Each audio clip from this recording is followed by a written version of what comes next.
Assalamualaikum warahmatullahi wabarakatuh. Alhamdulillah wassalatu wassalamu ala Rasulillah wa ala alihi wa ashabihi wa man tabi'ahum bi ihsanin ila yaumiddin, amma ba'd. Setelah kita rehat sejenak, alhamdulillah kita insyaallah akan lanjutkan yang tadi sempat terhenti pada penjelasan bahwasanya orang-orang musyrik sesungguhnya mengakui jenis tauhid ar-rububiyah. Jadi kalau bapak-bapak mendengar bagaimana kisah kesyirikannya orang-orang musyrik zaman dahulu, mungkin ada yang terbetik dalam benak bapak-bapak, kok bisa-bisanya mereka mempersembahkan ibadah kepada selain Allah, padahal mereka mengakui bahwasanya hanya Allah lah sang penciptanya, sang pemberi rezekinya dan seterusnya.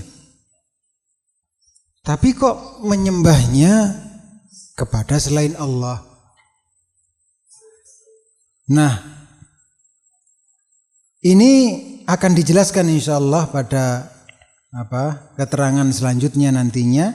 Terlebih dahulu mari kita pelajari terlebih dahulu bukti bahwasanya orang-orang musyrik, orang-orang yang menyekutukan Allah zaman dahulu, ini mereka mengakui tauhidur rububiyah.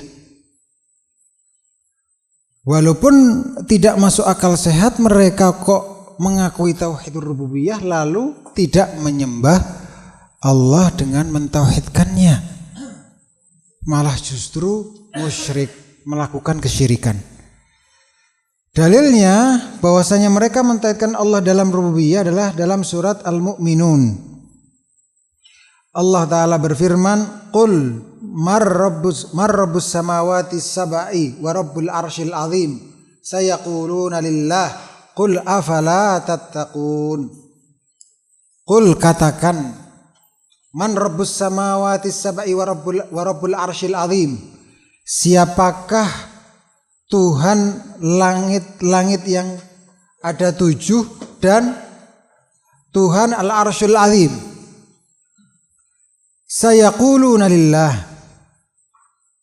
mereka akan mengatakan Allah. Qul katakan, afala tattaqun, mengapa kalian tidak bertakwa? Jadi kalau memang mentauhidkan Allah dalam rububiyah, mestinya mereka bertakwa. Dan sebesar-besar ketakwaan adalah mentauhidkan Allah dalam peribadatan. Gak masuk akal. Yang menciptakan Allah, yang disembah selain Allah, yang memberikan rezeki Allah, yang disembah selain Allah, yang menghidupkan dan matikan Allah, yang disembah selain Allah. Ini namanya ayat ini, cara metode yang ada dalam ayat ini namanya adalah diistilahkan oleh ulama tauhidur rububiyah mustalzimun li tauhidil uluhiyah. Metode yang digunakan dalam ayat ini adalah metode yang dinamakan oleh ulama tauhidur rububiyah mustalzimun li tauhidil uluhiyah. Bahwasanya tauhidur rububiyah itu mengharuskan seseorang yang meyakininya untuk mentauhidkan Allah dalam peribadatan. Orang kalau mengakui Allah itu esa dalam rububiyahnya, harusnya dalam beribadah ya menyembahnya hanya Allah saja. Dalam doa, dalam sholat, dalam sujud, harusnya ditujukan kepada Allah Ta'ala saja. Nah, metode inilah yang ada di dalam ayat ini. Perhatikan kembali sekali lagi ayat itu. Di awal-awal disebutkan tentang tauhidur rububiyah. Siapakah Tuhan langit-langit yang 7 dan Tuhan al-arsy yang agung? Mereka mengakui bahwasanya itu Allah. Ini tauhid apa namanya? Tauhidur rububiyah. Karena namanya Rabb berarti mengatur. Mengatur di antara perbuatan Allah adalah mengatur langit-langit yang ada 7. Nah, ini namanya apa? Namanya tauhidur rububiyah. Kemudian kalimat selanjutnya, qul afala tattaqun. Katakan, mengapa kalian tidak bertakwa? Nah, ini tauhidul apa? Tauhidul uluhiyah. Mengesahkan Allah dalam peribadatan yang sebentar lagi akan kita pelajari insyaallah. Baik. Yang ketiga, tauhidul uluhiyah huwa ifradullahi ta'ala bi af'alil ibadillati yaf'alunaha ala wajhi taqarrubi kaddu'ai wan nadhri wan nahri wa huwa alladhi da'at ilaihi rusulu min awwalihim ila akhirihim. Tauhidul uluhiyah huwa adalah ifradullahi ta'ala, mengesahkan Allah ta'ala bi af'alil ibad, dalam perbuatan-perbuatan hamba. Jadi bedanya kalau tauhidur rububiyah mengesahkan Allah dalam perbuatan Allah. Jadi kita harus meyakini hanya Allah lah satu-satunya yang mampu melakukan perbuatan-perbuatan yang itu menjadi kekhususan Allah. Menghidupkan, mematikan, mengatur alam semesta dan seterusnya. Berarti kalau tauhid rububiyah urusannya dengan af'alullah, perbuatan-perbuatan Allah. Tapi kalau tauhidul uluhiyah itu urusannya dengan apa? Af'alul ibad, yaitu perbuatan-perbuatan hamba Allah. Apa perbuatan-perbuatan hamba Allah itu? Ibadah. Oleh karena itu pas cocok dengan penamaan yaitu tauhidul uluhiyah. Karena al-uluhiyah itu maknanya adalah al-ubudiyah. Alaha ya'lahu ilahatan, secara akar bahasa seperti itu. Uluhiyatan. Uluhatan. Nah, jadi uluhiyah yaitu ubudiyah. Tauhidul uluhiyah maksudnya tauhidul ubudiyah atau tauhidul ibadah. Mengesahkan Allah dalam peribadatan. Itu bahasa lain dari mengesahkan Allah dalam perbuatan-perbuatan hamba. Karena perbuatan-perbuatan hamba yang dimaksud di sini adalah ibadah. Apa saja ibadah-ibadah itu? Macam-macam bentuknya. Nanti akan diberikan contoh oleh Syekh di sini macam-macam bentuk ibadah. Tapi secara sekilas saya jelaskan bahwasanya namanya ibadah itu sebagaimana didefinisikan oleh Syekhul Islam Ibnu Taimiyah rahimahullahu taala. Ingat kalau sudah diingatkan dengan kata-kata didefinisikan atau ini adalah definisi demikian dan demikian, maka masuk dalam kategori kalimat definitif. Ulama itu bikin definisi, ini salah satu faedah yang tambahan ya. Karena sekali faedah ini kita dapatkan insyaallah kita pakai untuk seterusnya. Karena sering kali kita dapatkan dalam berbagai kitab para ulama definisi. Tauhidur rububiyah huwa itu kan definisi berarti. Tauhidur rububiyah yaitu berarti definisi. At-tauhid huwa, tauhid yaitu itu definisi juga berarti.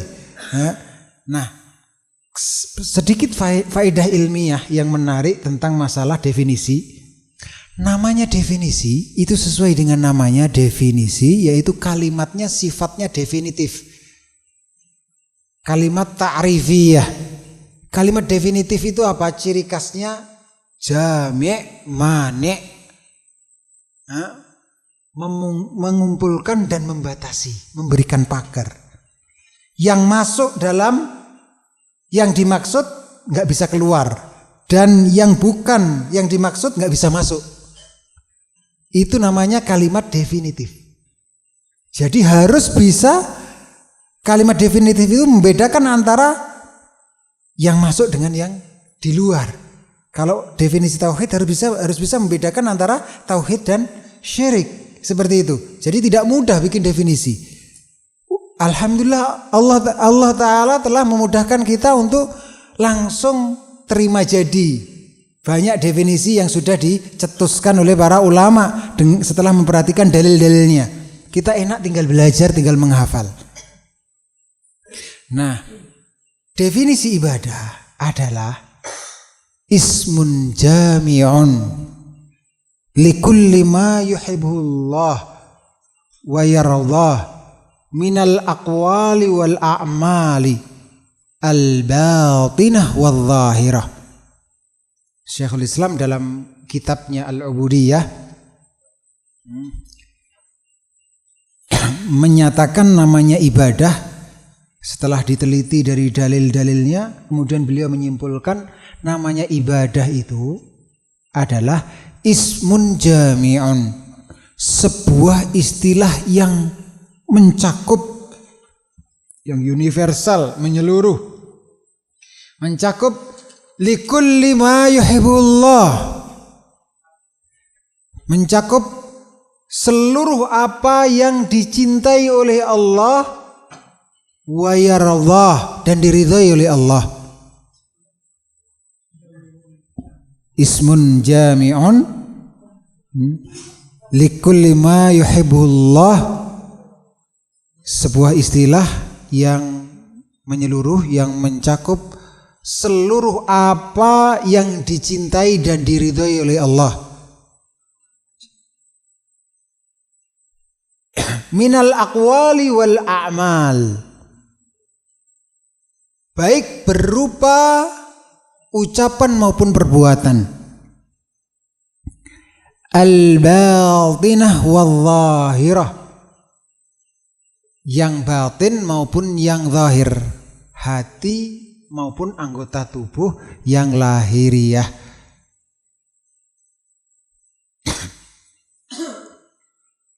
Sedikit mungkin memang kalau baru untuk mempelajari ilmu-ilmu dasar memang butuh banyak yang dikenalkan, jadi mungkin mohon udzur untuk tidak bisa menyelesaikan target barangkali, selain tadi juga lampu mati. Tapi bagi kita yang terpenting adalah faham sehingga bisa membenarkan akidah kita dan bisa kita amalkan, daripada ngejar target kemudian nggak paham apa maksudnya tadi. Seperti itu ya, pendasaran itu memang banyak yang butuh dikenalkan. Baik, mari kita sedikit mengenal betapa luasnya ilmu ulama dan cerdasnya mereka membuat definisi. Dari definisi yang singkat tadi terdapat faedah yang banyak yang sifatnya definitif tadi. Adanya bisa membedakan antara ibadah dengan bukan. Terus juga mengandung dalam definisi ini macam-macam ibadah. Penting kita mengetahui definisi ini dengan pendalaman yang baik, karena bukankah Allah Ta'ala sudah berfirman, wa ma khalaqtul jinna wal insa illa liya'budun, dan tidaklah aku ciptakan jin dan manusia kecuali untuk beribadah kepadaku saja. Berarti tujuan kita hadir di muka bumi ini untuk beribadah kepada Allah, selain untuk mengenal Allah. Berarti memahami ibadah itu penting sekali agar kita bisa tidak salah jalan, tidak salah tujuan dalam melakukan perjalanan hidup ini. Dan kepentingan kedua kita mempelajari definisi ibadah ini agar kita terhindar dari dosa yang terbesar, yaitu kesyirikan. Karena kalau sesuatu itu dikatakan ibadah, konsekuensinya dua. Jika ditujukan kepada Allah, ini tauhid, dan jika ditujukan kepada selain Allah, ini syirik. Berarti penting sekali mengetahui ibadah itu dan macam-macamnya yang ada dalam definisi ini. Karena sedikit salah memalingkan sudah syirik. Nah, kalau begitu ibadah itu apa? Kan kita butuh mengetahui ibadah itu apa. Ini sekilas saja. Nanti insya Allah lebih detail semoga bisa kita lanjutkan dalam pertemuan-pertemuan yang akan datang, insya Allah. Pelajaran pertama dari definisi ibadah tadi, ismun jami'un, ini menunjukkan bahwasanya ibadah itu cakupannya luas. Sebuah istilah yang menyeluruh. Satu, pelajaran yang bermanfaat ini. Kedua, likulli ma yuhibbullah wa yardah. Mencakup seluruh yang dicintai dan diridhoi. Ini patokan dikatakan sesuatu itu ibadah. Kalau sesuatu itu dicintai dan diridhoi oleh Allah. Sesuatu itu kalau dicintai dan diridhoi oleh Allah pasti itu ibadah. Tidak mungkin ibadah itu dibenci oleh Allah, dimurkai oleh Allah, tidak mungkin. Berarti kalau patokannya adalah sesuatu itu dicintai oleh Allah adalah ibadah, dengan apa kita bisa mengetahui sesuatu itu dicintai oleh Allah? Sehingga dengan apa kita bisa beribadah kepada Allah, kan begitu? Atau untuk sebuah faedah untuk menjelaskan kepada orang-orang yang menyekutukan Allah ketika mengatakan kami tidak menyembah kok. Kami tidak menyembah orang-orang soleh itu. Menyembah itu kan beribadah. Berarti dia meniadakan beribadah. Kami tidak beribadah kepada orang-orang soleh itu. Tidak melakukan peribadatan yang saya tujukan kepada orang-orang soleh itu. Wali-wali yang sudah meninggal dunia itu. Nah, ketika mengatakan seperti itu, tunggu dulu. Apa toh ibadah itu? Ibadah itu sesuatu yang dicintai oleh Allah. Perbuatanmu itu perbuatan yang dicintai oleh Allah. Harusnya kamu tujukan kepada Allah saja. Tidak boleh kepada selain Allah. Ini pentingnya mengetahui definisi ibadah. Kita bisa menjelaskan kepada mereka dengan baik insya Allah. Nah, di antara tanda untuk mengetahui sesuatu dikatakan ibadah adalah jika diperintahkan oleh Allah dalam Al-Quran ataupun As-Sunnah. Karena setiap yang diperintahkan oleh Allah mustahil kalau dibenci oleh Allah, pasti dicintai oleh Allah. Di antaranya lagi cara mengenalnya nanti insya Allah lebih diperdalam lagi. Semoga bisa ketemu lagi.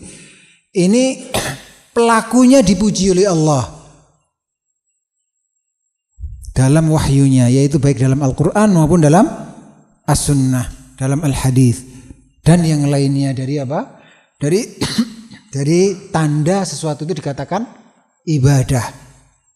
Jadi adalah salah kalau membatasi ibadah itu hanya rukun Islam saja. Itu salah. Sehingga selain rukun Islam dia dengan bebas mempersembahkan ibadah, sesuatu yang termahal dalam kehidupan seorang muslim kepada selain Allah. Ini syirik. Kemudian pelajaran ketiga dari definisi ibadah, minal aqwali wal a'mal atau wal af'al, sama saja. Demikian kurang lebihnya perkataan Syekhul Islam Ibnu Taimiyah. Baik berupa ucapan maupun perbuatan. Faedah ketiga, ini isyarat bahwasanya macam ibadah itu ada dua. Ditinjau dari sisi jenisnya itu ucapan atau perbuatan.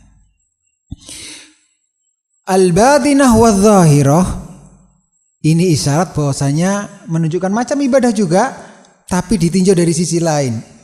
Ditinjau ibadah itu ibadah lahiriah atau ibadah qalbiyah, ibadah hati. Jadi sekaligus definisi ulama ini selain memagari untuk bisa mengetahui ini ibadah ini bukan, juga mengetahui macam-macam ibadah agar kita tidak satu pun terjatuh dalam kesyirikan dengan melakukan satu dari sekian macam bentuk ibadah. Jangan disangka ibadah hanya rukun Islam saja, tapi ibadah itu banyak, ada ucapan, ada perbuatan, ada yang zahir maupun yang batin. Faedah keempatnya, penggabungan macam ibadah, ada yang lahir, ada yang batin, dan ada yang ucapan maupun ada perbuatan, digabungkan dalam satu susunan kata, kalimat ini menunjukkan faedah tersendiri bahwa ucapan itu ada dua, perbuatan juga ada dua. Ucapan yang lahir maupun ucapan yang batin, ucapan hati. Perbuatan juga ada dua, perbuatan yang lahir maupun perbuatan yang zahir. Semuanya kalau dicintai oleh Allah, maka itu ibadah. Tidak boleh kita tujukan kepada selain Allah. Ini pentingnya mempelajari definisi. Berarti saya tidak boleh mempersembahkan kepada selain Allah ibadah hati berupa ucapan. Hati itu bisa berucap. Nanti dijelaskan lebih lanjut, insyaallah. Kemudian saya juga tidak boleh mempersembahkan ibadah perbuatan hati, amalan hati kepada selain Allah. Sebagaimana saya tidak boleh mempersembahkan ibadah zahir berupa ucapan, membaca Al-Quran. Itu kan apa? Ibadah ucapan tapi yang jenis zahir, lahiriah. Saya juga tidak boleh mempersembahkan kepada selain Allah jenis ibadah perbuatan yang zahir, salat, zakat dan seterusnya. Seperti itu. Kalau ibadah hati ya niat, keyakinan, kemudian kemudian takut, cinta dan seterusnya yang kategori ibadah. Dengan demikian, seseorang itu setelah memahami definisi ibadah ini, dia akan berhati-hati insyaallah dari mengucapkan ucapan yang zahir maupun yang batin, melakukan perbuatan yang zahir maupun yang batin yang jenis kategori ibadah, agar tidak ditujukan kepada selain Allah. Karena semua jenis ibadah tadi, yang zahir, yang batin, yang ucapan, yang perbuatan, kalau ditujukan kepada Allah itu tauhid, dan kalau ditujukan kepada selain Allah itu syirik. Berarti pertanyaannya, tidak apa-apa ya, disela dengan door prize. Pertanyaannya, bisakah seseorang syirik, artinya keluar dari agama Islam, dengan batinnya? Yang menjawab silahkan, ada door prize-nya dengan alasannya. Mengapa? Alasan terkait dengan definisi tadi. Silahkan.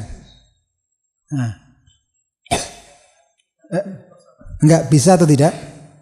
Bisa enggak? Memungkinkan enggak orang bisa kafir, murtad, keluar dari agama Islam dengan sebab yaitu batinnya, hatinya, bukan anggota tubuhnya, batinnya.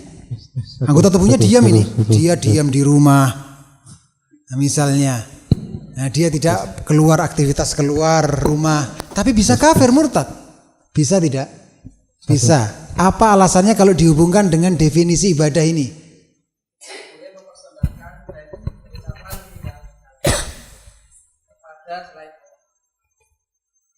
Diulangi? Tidak boleh mempersembahkan ibadah baik ucapan yang batin tadi kan, yang lain yang batin ini. Yang ambil yang batin kepada saya. Iya, ahsantum barakallahu fikum, sudah mengenal walaupun belum sempurna, bahwasanya bisa saja seorang bisa keluar dari agama Islam dengan melakukan jenis syirik akbar, tapi yang jenis batin. Ada syirik akbar jenis hati, baik itu terkait dengan ucapan hati maupun terkait dengan perbuatan hati, walaupun zahirnya dia sedang diam, tidak sedang beraktivitas. Ngeri nggak ini? Ngeri.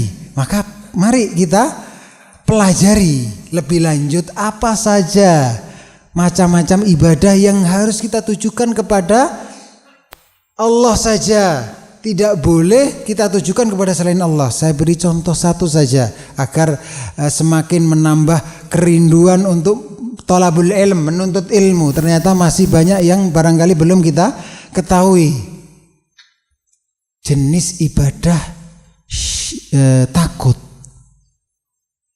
Takut itu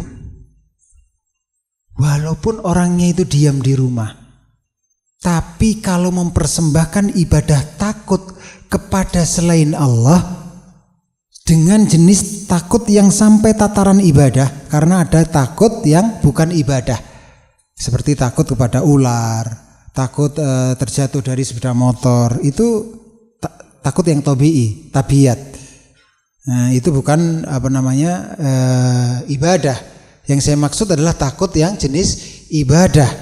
Bagaimana takut jenis ibadah itu? Intinya nanti lebih lanjut dijelaskan insyaallah.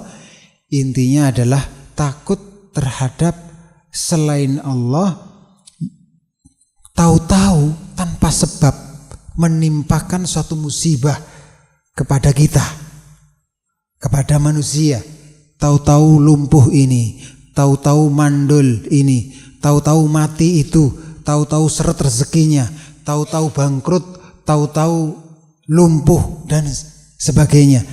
Ini sama sebagaimana Allah Ta'ala jika menimpakan musibah, terkadang nggak jelas sebabnya, nggak tahu sebabnya, tahu-tahu mati, terserah Allah.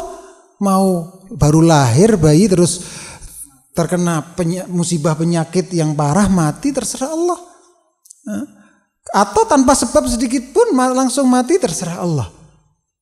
Nah, ini kekhususan Allah yang seperti ini. Maka tidak boleh kita menyekutukan Allah dalam ibadah takut kepada selain Allah dengan jenis takut yang seperti ini. Kalau enggak selamatan, ngasih sesajen ketika membangun satu jembatan atau gedung tertentu dengan menyembelihkan sembelihan kepada, maka jangan-jangan usaha saya bangkrut, mati saya, atau tertabrak atau musibah. Tidak boleh yang seperti ini. Ini namanya syirik akbar. Syirik dalam, saya enggak sujud kok kepada sing bau reksa daerah ini, kepada penunggu daerah ini, kepada Dewi Sri, kepada penjaga Gunung Merapi. Saya enggak sujud kok. Kenapa saya dikatakan beribadah kepada dia? Kamu coba datang ke Medari ngaji dulu. Di Medari dijelaskan apa itu definisi ibadah yang tidak boleh dipersembahkan kepada selain Allah. Ibadah itu ada yang zahir, ada yang batin. Ini pentingnya melajari ibadah itu, definisi ibadah di situ. Dan inilah tujuan hidup kita. Wa ma khalaqtul jinna wal insa illa liya'budun. Dan tidaklah aku ciptakan jin dan manusia kecuali untuk beribadah kepadaku saja. Kamu salah tujuan hidup. Kamu lupa daratan, lupa tujuan hidupmu. Adanya kamu di muka bumi ini untuk menyembah Allah selain untuk mengetahuinya. Kok perbuatanmu justru menyembah selain Allah? Memang kamu tidak menyembah dengan ibadah yang zahir, tapi ibadah batinmu menyembah selain Allah. Tidak boleh ini. Baik. Kita lanjutkan. Allati yaf'alunaha, yang mereka di sini maksudnya para hamba, yaitu al-ibad, yang mereka lakukannya ala wajhit taqarrub, dalam bentuk beribadah. Kata-kata ala wajhit taqarrub ini isyarat bahwasanya apa yang disebutkan sesudahnya ini sudah masuk kategori ibadah. Karena ada sebagian perbuatan kita yang tidak masuk kategori ibadah dari satu sisi, tapi dari sisi yang lain masuk kategori ibadah. Maka yang tidak boleh ditujukan kepada selain Allah adalah yang sudah masuk kategori ibadah. Seperti takut tadi.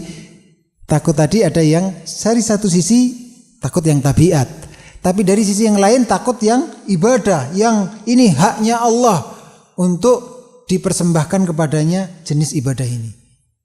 Nah, cinta juga begitu, ada cinta yang tabiat, bapak cinta kepada anaknya dan seterusnya.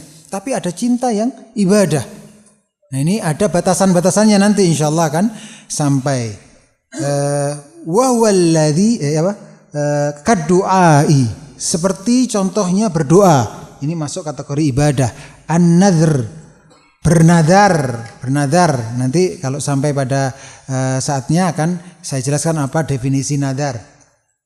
Wan nahr, menyembelih itu ibadah. tapi betapa banyak kesyirikan dalam masalah apa? Menyembelih ini. Walaupun zahirnya tidak diistilahkan menyembelih.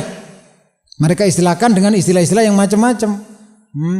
Tanam tumbal lah, tanam kepala kerbau lah, atau kemudian larung apa istilahnya, wallahu taala alam shawab.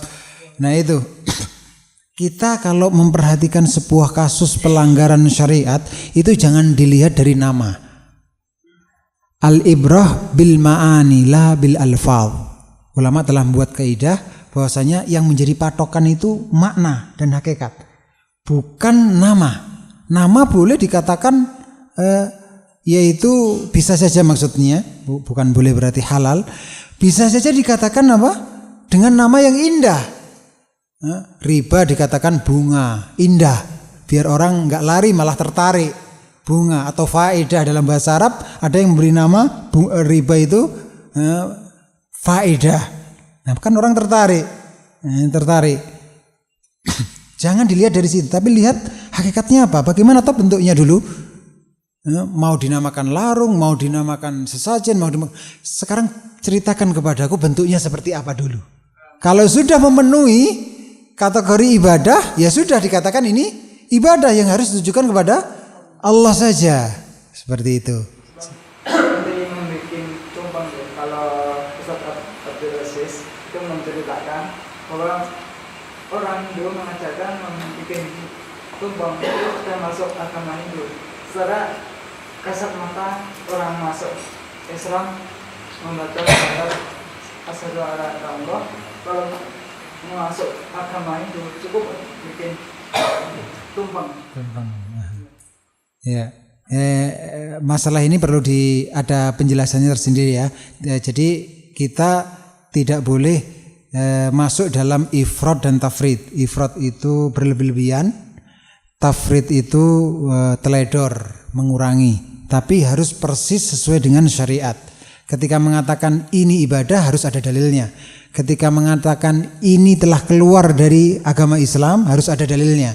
Ketika mengatakan ini perbuatan yang menyebabkan seorang kafir harus ada dalilnya. Nah, oleh karena itu tidak mudah mengatakan misalkan sekedar membuat masakan tertentu dikatakan telah keluar dari agama Islam. Nanti ada penjelasan insyaallah bertahap insyaallah taala. Baik. Wa huwa alladhi da'at ilaihi ar-rusul. Wa huwa alladhi, dan huwa di sini maksudnya tauhidul uluhiyah yang disebutkan di kalimat sebelumnya tadi. Alladzi da'at ilaihi rusul merupakan ajaran yang para rasul seluruhnya mengajak manusia kepadanya, mengajak manusia untuk mentauhidkan Allah. Jadi Masya Allah, kita ini dimuliakan oleh Allah. Allah pilih dari sekian juta manusia untuk menjadi orang yang memiliki kesempatan pada malam hari ini mempelajari suatu ajaran yang terbesar dalam Islam yang diajarkan oleh seluruh para rasul alaihi wassalatu wassalam, yang seluruh para rasul ngaji juga dari Allah. Wah, kita sangat mulia. Coba kalau kita renungkan sejenak detik ini, berapa orang yang ada di tempat-tempat keramaian di sana yang melakukan kemaksiatan, dan berapa orang dari orang yang tidak sedang melakukan kemaksiatan tapi tidak Allah pilih untuk bisa mempelajari suatu yang termahal dalam agama kita, yaitu at-tauhid. Allah dengan maha bijaksananya, dengan kebijaksanaannya memilih kita dari sekian juta kaum muslimin pada detik ini yang tidak memiliki kesempatan, barangkali mereka ingin tapi tidak memiliki kesempatan untuk bisa duduk di tempat yang seperti ini. Maka kita syukuri. Sekian banyak orang tidak tahu masalah yang sedang kita pelajari. Nah, tugas kita untuk menyebarkan dakwah, menyebarkan tauhid, ajaran para rasul alaihi wassalatu wassalam. Min awalihim ila akhirihim, baik dari rasul pertama sampai rasul terakhir Muhammad sallallahu alaihi wasallam. Qala ta'ala, Dalilnya Allah Ta'ala berfirman, walaqad ba'atsna fi kulli ummatir rasulan an ya'budullaha wajtanibut taghut. Dan sungguh benar-benar telah kami utus pada setiap umat seorang rasul yang menyerukan ubudullah, sembahlah Allah saja. Jadi setiap ada perintah, ini kaidah ya, dalam ilmu usul tafsir disebutkan bahwasanya setiap ada perintah dalam Al-Quran ubudullah, maksudnya adalah wahidullah fil ibadah, tauhidkan Allah dalam ibadah. Artinya sembahlah Allah saja, tidak boleh menyembah selain Allah. Wajtanibut taghut, dan jauhilah at-taghut, maka tertuntut kita menjauhi seluruh sesembahan selain Allah. Kemudian yang kedua, penjelasan yang keempat, tauhidul asma was sifat. Tauhid mengesahkan Allah al-asma dalam nama-namanya, was sifat, dan dalam sifat-sifatnya.